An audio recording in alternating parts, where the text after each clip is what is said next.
Allahumma Muhammad ya Rabbi salli alaihi wa sallim Allahumma salli Muhammad ya Rabbi salli alaihi wa sallim sallallahu rabbuna ala nuril mubin Ahmad al-Mustafa Sayyidil Mursalin wa ala alihi wa sahbihi ajma'in walhamdulillahi rabbil alamin kalamun qadimun la yumallu sama'uhu tanazzaha an qawli wa fi'li wa niyati bihi astaghfir min kulli da'i wa nuru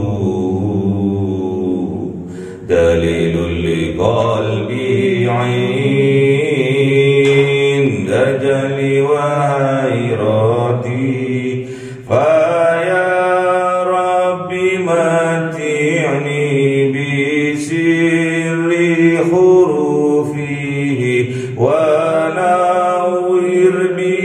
سمعي وقلبي ومقلتي وهب لي به فتحا وعلما وحكمة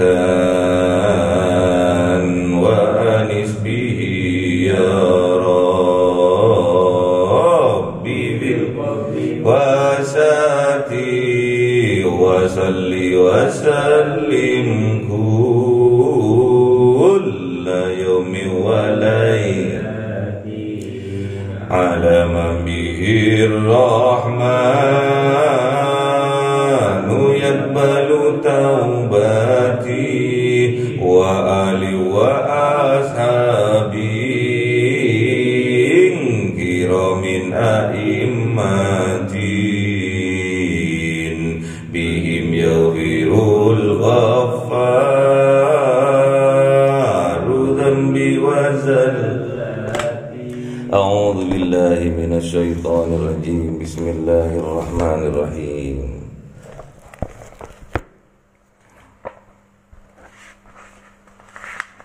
النمل يا بس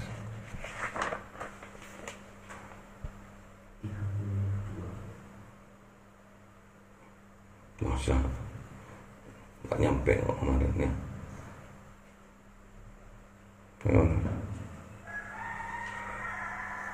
28 ya. A'udzu billahi minasyaitonir rajim. Bismillahirrahmanirrahim. 27. Qala sananduru asadaqta am kunta minal kadhibin.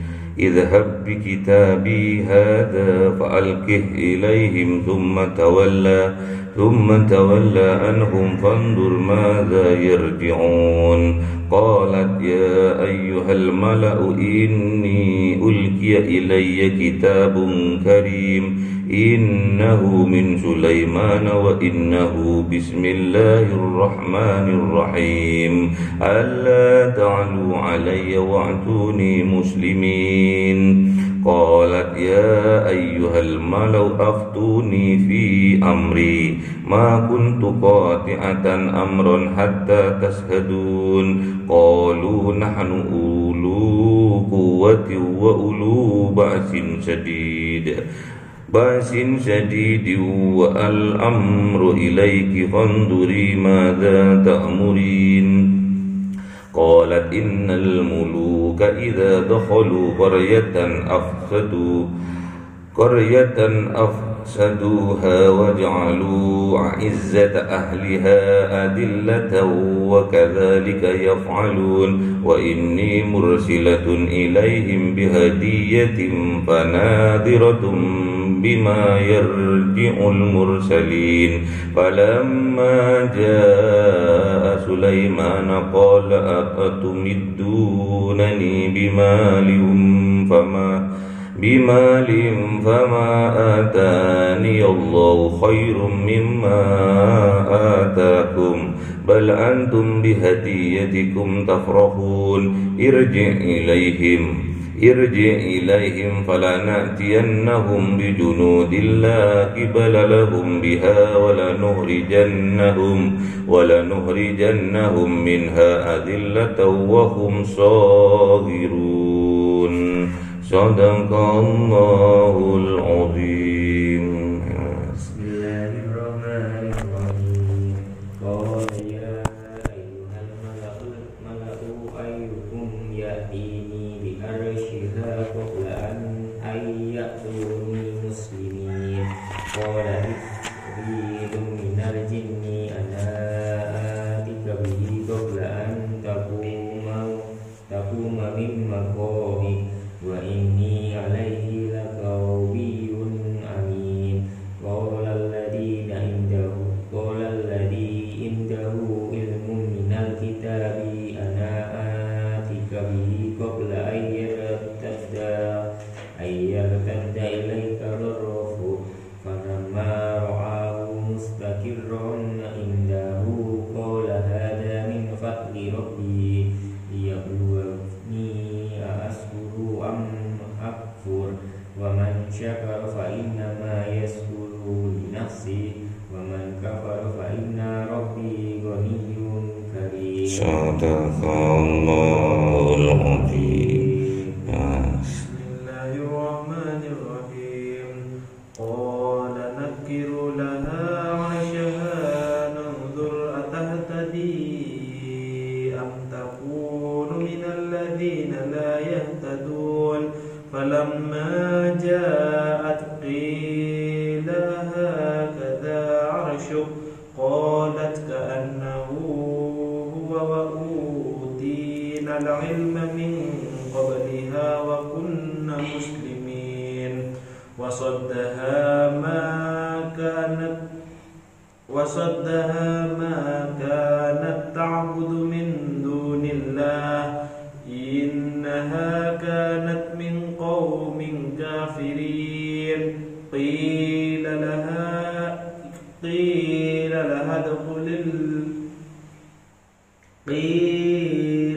ادخل الصرح فلما رأته حسبته لجة وكشفت عن ساقيها قال إنه صرح ممرد من قوارير قالت رب إني ظلمت نفسي وأسلمت مع سليمان لله رب العالمين. Sadaqallahul azim. Bismillahirrahmanirrahim. Ayat ini menceritakan tentang Nabi Sulaiman. Nabi Sulaiman itu mendapatkan kabar dari seekor burung, namanya burung hudhud.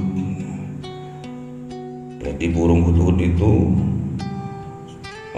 jalan-jalan mulai dari ayat 23 itu udah ngasih kabar kepada Nabi Sulaiman, ini wajadtum ra'at tamlikuhum wa utiyat min kulli syai'.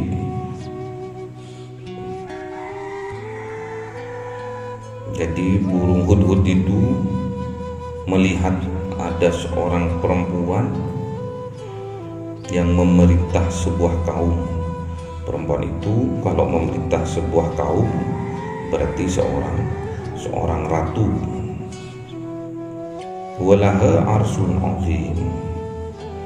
Seorang ratu itu mempunyai singgasana, mempunyai kerajaan yang sangat besar, arsyun azim. Wajadtuha wa qaumaha yasjuduna lisamsi. Jadi burung hudhud itu melihat ratu itu yang terkenal sekarang dengan namanya Ratu Balqis, melihat Ratu Balqis dan kaumnya itu yasjuduna lisamsi, sujud kepada matahari, jadi menyembah matahari, min dunillah, tidak menyembah Allah. Wa zayyana lahumus syaiton, maka zayyana lahu, maka menambah kenikmatan, keindahan, kelezatan bagi mereka asyaiton, setan, a'malahum, terhadap amal mereka yang sesat itu, fasaddahum anis sabili fahum la yahtadun, sehingga fasaddahum menghalangi dari sabil, dari jalan, fahum bagi mereka la yahtadun, datangnya petunjuk, jadi tidak dapat mendapatkan petunjuk dari Allah itu. Allah yasjudu lillahilladzi yukhrijul hab fis samawati wal ard wa ya'lamu ma tukhfuna wa ma tu'linun.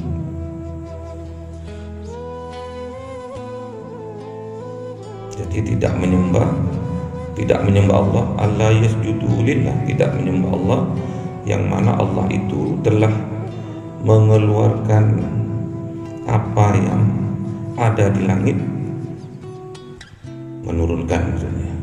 menurunkan apa-apa yang ada di langit, wal ardi, dan mengeluarkan apa-apa yang ada di bumi, berbentuk sebuah rizki untuk kita semua. Wa ya'lamu ma, dan Allah itu mengetahui apa-apa, tukhfun, yang tersembunyi, wa ma tu'linun, dan yang dikerjakan atau yang dinyatakan. Allahu la ilaha illa huwa rabbul arsyil azim. Jadi Allah itu tidak ada Tuhan selain Allah, Rabbul arsyil azim, yang mengatur arsyil azim, ars yang sangat besar, yang sangat agung. Jadi di ayat 25 itu dijelaskan Allah yasjudu lillah. Jadi orang-orang itu tidak sujud kepada Allah. Ratu Balqis dan kaumnya itu ditegaskan di situ itu tidak sujud kepada Allah. Moh untuk menyembah Allah. Mohnya itu, tidak sujudnya itu karena tidak tahu atau belum dapat petunjuk, gak ada yang ngasih tahu, atau ada yang ngasih tahu namun dia nggak mau, itu tidak tahu. Kalau sekarang kebanyakan sudah tahu bahwa sujud kepada Allah itu hukumnya wajib, minimal sehari semalam itu ada lima waktu.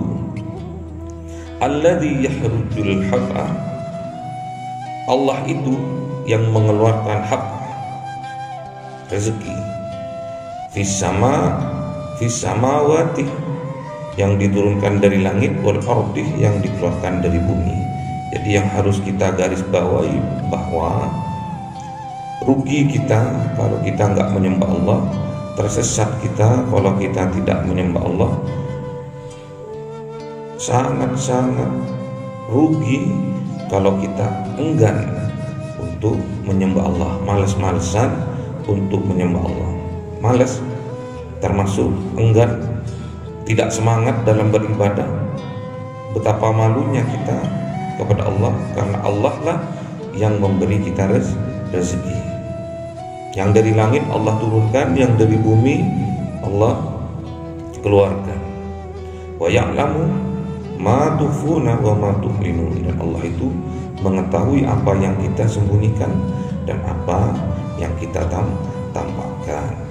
Jadi Allahu la ilaha illahu, tidak ada Tuhan selain Allah, Rabbul Arsyil Azim, yang mengerani, yang menjadi pangeran Arsyil Azim, ars yang sangat agung. Qala sananduru asadaqta am kunta minal kadhibin. Terus Nabi Sulaiman bilang kepada burung hudhud itu, aku akan melihat apakah kamu ini benar yang kamu bicarakan ini atau kamu termasuk bohong. Jadi burung hudhud yang memberi kabar kepada Nabi Sulaiman bahwa dia melihat ada seorang perempuan, seorang ratu yang mempunyai banyak kaum, yang menyembah matahari dan mempunyai singgasana yang besar, terdapat di Yaman, di Sabak itu, Yaman, di Yaman. Lantas Nabi Sulaiman berkata sama Nabi Hudhud, kamu benar atau bohong ini?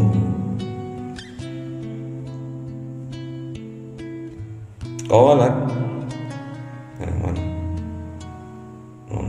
idhhab bi kitabi hadza fa'alqi ilaihim thumma tawalla anhum fandur madza yarji'un.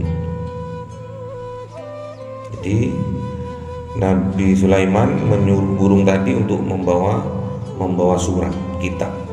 Kitab itu surat. Jadi dulu kalau surat menyurat di zamannya Nabi Sulaiman itu pakai perantara burung, wasilahnya pakai burung. Ada yang diikatkan di kakinya, ada yang ditaruh di cucuknya itu, ada yang ditaruh di sayapnya, tergantung jaraknya. Kalau jaraknya dekat itu ditaruh di cucuknya, di paruhnya itu. Kalau jaraknya agak jauh ditaruh di kakinya, diikatkan di kakinya. Kok bisa ya dulu? Kok bisa posnya itu? Tukang posnya dulu itu burung, bermil-mil kadang jauhnya itu. Kok pas bisa? Luar biasa dulu orang dulunya, perantaranya seekor burung. Idhhab bi kitabi hadza fa'alqi ilaihim. Fa'alqi itu maka menyingkirlah kamu dari mereka. Kalau fa'alqi, menyingkirlah kamu dari mereka, maksudnya setelah idhhab bi kitabi hadza, setelah menjatuhkan, memberikan suratnya itu, burung itu sama Nabi Sulaiman untuk menyingkir, menjaga jarak gitu. Nggak usah langsung balik, dan suruh menjaga jarak. Tsumma tawalla anhum fandur madza yarji'un. Jadi suruh menyingkir, lalu suruh memperhatikan apa yang mereka bicarakan. Jadi enggak, Pak posnya itu yang berupa burung itu tidak ngasih terus pulang, enggak, suruh perhatikan dulu dari jarak jauh. Qalat ya ayyuhal mala'u inni ulqiya ilayya kitabun karim. Terus yang menerima suratnya itu berkata,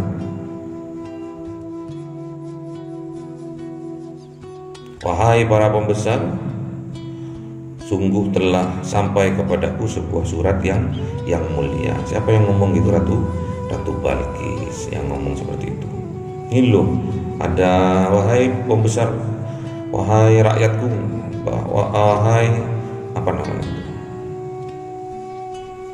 yang di sampingnya raja-raja itu, penasihatnya lah. Ini ulqiyah ilayya kitabun karim. Ini loh, aku mendapatkan surat.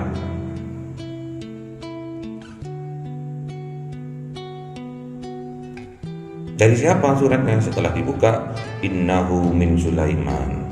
Sesungguhnya surat ini dari Sulaiman. Wa innahu, dan isi surat ini bismillahirrahmanirrahim. Isinya tulisan bismillahirrahmanirrahim.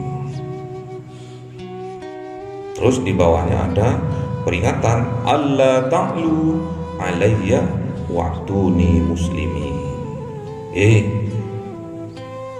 Ratu, kamu jangan sombong terhadapku, dan jadilah kamu dengan perantara aku menjadi orang yang muslim, yang berserah diri.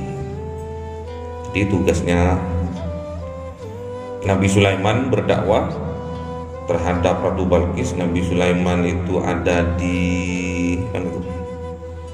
Palestina, Ratu Balqis itu ada di negara Sabak, itu di daerah Yaman. Di burungnya itu jauh ya, antar negara, bisa tidak masuk akal. Sakti berarti Nabi Sulaiman ini ya.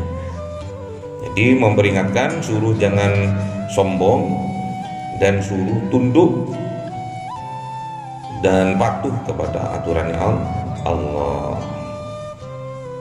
Jadi kalau Bismillahirrahmanirrahim itu sudah mulai dulu, sudah mulai zamannya para nabi. Jadi enggak mulai dari sekarang Bismillah itu, mulai zamannya Nabi Sulaiman Bismillahirrahmanirrahim itu sudah ada. Makanya jangan sampai kita itu setiap beraktivitas meninggalkan Bismillah, harus diawali dengan Bismillah. Katakan dengan Nabi gimana? Kullu amrin dzibalin, setiap perkara yang baik,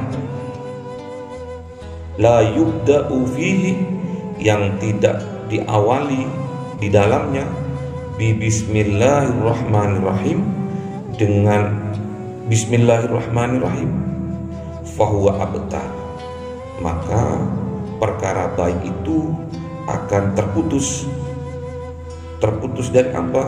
Dari rahmatnya Allah. Jadi katakan dengan Nabi, kalau setiap perkara yang baik tidak diawali dengan bismillahirrahmanirrahim, maka perbuatan baik itu akan terputus, tidak nyampe, tidak dapat rahmat, tidak dapat barokah dari Allah. Makanya tatkala kita makan, tatkala kita minum, tatkala kita mau belajar, tatkala kita mau ambil wudu, tatkala kita mau kerja, diawali dengan bismillah. Sing temenan baca bismillah itu yang sungguh-sungguh, biar kita mendapatkan rahmat dan barokah dari Allah. Jadi kalau kita nggak sungguh-sungguh, maka kita nggak dapat barokah. Contohnya apa? Kita mau makan itu setelah kita ambil piring, umumnya ini ya, setelah kita ambil piring, ambil nasi, ambil lauk pauk, baru kita mau nyendok itu, mau makanan mau nyampe ke mulut kita itu, baru kita baca bismillah. Itu pada umumnya. Namun kata guru dulu, kata yai itu semenjak kita ambil piring itu, sebelum piring itu diisi apapun, kita itu harus baca bismillah. Jadi piringnya itu dilihat gitu, terus baca bismillah. Bismillahnya itu bukan sembarang bismillah seperti anak kecil, tidak, harus dengan sungguh-sungguh. Bismillahirrahmanirrahim, sampai ada getaran ke dalam dada, biar piringnya itu barokah. Terus bacaan yang menghujam ke dalam dada itu juga membawa getaran kepada keimanan, membangkitkan rasa syukur kita kepada Allah. Jadi harus bismillah sing temenan, yang sungguh-sungguh, biar kita mendapatkan rahmat dan barokah dari Allah. Jadi bismillahirrahmanirrahim. Sebelum piring itu, sebelum diisi apapun, harus sudah dibacakan bismillah. Jadi setiap kullu amrin, harus setiap kelakuan baik kita harus diawali dengan bismillah. Jadi jangan sembarangan mengucapkan bismillahirrahmanirrahim terus makan. Setelah dibacakan bismillah, piring itu terus getaran bismillah itu terasa ke dalam kolbu kita, ke dalam hati kita, tanda bahwa itu syukur kita kepada Allah, baru nasinya diambil, baru lauk pauknya diambil. Setelah sudah jangkep, taruh lagi di depan kita, terus bacakan doa makan. Allahumma barik lana fima razaqtana wa qina adzabannar. Setelah dibacakan itu, baru diangkat piringnya, dimakan pakai sendok atau pakai tangan. Jangan lupa mengucapkan lagi bismillahirrahmanirrahim. Harus seperti itu. Jadi biar rezeki yang diberikan dari Allah yang masuk ke dalam tubuh kita itu mendapatkan barokah. Jadi nasinya barokah. Kalau nasinya, lauk pauknya barokah, nanti setelah diproses di dalam tubuh kita berupa darahnya juga akan barokah. Maksudnya barokah itu gimana, Pak? Dalam kehidupan kita, dalam aktivitas kita, keberkahan itu akan mendatangkan bantuan rahmat dari Allah. Jadi dengan kita memakan dari hasil yang halal, thayyib, bergizi, terus diawali dengan bismillahirrahmanirrahim, dengan sungguh-sungguh mengharap barokah dari Allah, maka apa yang kita makan menjadi darahnya itu mengalir ke seluruh tubuh ini dan menjadikan semua bentuk sel-sel yang ada di dalam darah itu menjadi barokah. Setelah barokah semua, jasad kita barokah, itu akan mendatangkan rahmat dari Allah. Kalau sudah barokah dan mendapatkan rahmat dari Allah, kehidupan kita akan barokah. Maksudnya apa? Hidup kita akan bahagia, hidup kita akan selamat dari dunia sampai akhirat. Itu maksudnya. Jadi kita setiap makanan yang masuk ke dalam tubuh kita, yang makanan itu barokah, menjadikan darah yang mengalir ke tubuh kita juga barokah, pastinya kehidupan kita akan barokah. Rajin beribadah, beramal solehah, terus dibahagiakan oleh Allah, diberkahi hidupnya, diselamatkan hidupnya dari dunia sampai akhirat. Makanya nanti kalau kita mau bekerja, jangan lupa diawali dengan bismillahirrahmanirrahim. Yang sungguh-sungguh, yang temenan. Terus kita mau berangkat kuliah, kita jangan lupa baca bismillahirrahmanirrahim. Yang sungguh-sungguh. Terus kita mau makan, kita sebelum mengambil makanan, kita ngambil piring saja, piringnya itu kita bacakan bismillahirrahmanirrahim. Setelah ambil lauk pauk, nasi dan sebagainya, baru kita baca doa makan. Allahumma barik lana fima razaqtana wa qina adzabannar. Baru mau suap pertama kali, jangan lupa baca bismillahirrahmanirrahim. Semoga dengan kita melakukan bismillahirrahmanirrahim di awal perbuatan kita, di awal aktivitas kita mendapatkan barokah, rahmat dari Allah Subhanahu wa taala, sehingga kehidupan kita dibahagiakan oleh Allah, diselamatkan oleh Allah dari dunia sampai akhirat. Allahumma amna bil Qur'an waj'alhu lana imama wa nura wa huda wa rahma. Allahumma dzakirna minhu ma nasina wa علمنا منه ما جهلنا